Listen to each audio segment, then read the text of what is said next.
Je n'ai jamais eu de bonnes relations avec ma mère. Ma mère était quelqu'un avec qui je ne m'entendais pas. Je me suis toujours sentie coupable avec ma mère. Coupable de quoi? Je n'en sais rien. Ma mère a toujours développé chez moi un sentiment de culpabilité insurmontable. Mon père a quitté la maison très tôt. C'est ma mère qui m'a élevée. Il n'y a jamais eu d'autres hommes à la maison à part moi.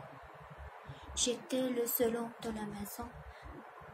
Et pour ma mère, cela voulait dire que j'étais le seul homme au monde. Je suis revenue après des années à la maison.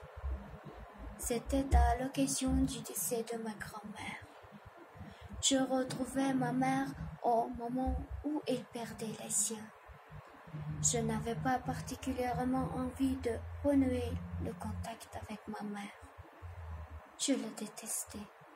Je détestais ma mère. Je l'avais rejetée pendant des années. Je ne voulais plus la voir. Quand j'ai appris que ma grand-mère était morte, j'ai voulu revenir. J'ai coché le jour dans mon agenda. J'ai écrit crémation et j'ai annulé les autres rendez-vous.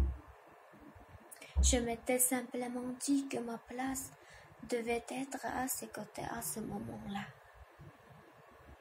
Au cimetière, j'ai embrassé ma grand-mère maquillée et j'ai regardé ma mère. Il avait le visage dur et plein de reproches. J'ai regretté d'être venue, mais il était trop tard. Une musique tropicale couvrait le bruit de fou. Nous n'avons échangé aucune parole. Assis l'un à côté de l'autre, nous reprenions contact en silence. Ce n'était pas des retrouvailles agréables, et je me demandais ce qui m'avait poussé à revenir.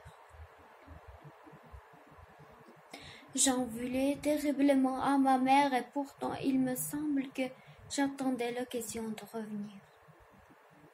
La mort de ma grand-mère était cette occasion. Nous sommes rentrés tous les deux dans ma voiture, ma mère et moi, avec l'urne. Tous les trois? Non, tous les deux. Comme je n'avais pas d'enfant, il n'était plus que mère. Ma mère, c'était ma mère, et j'étais son fils unique.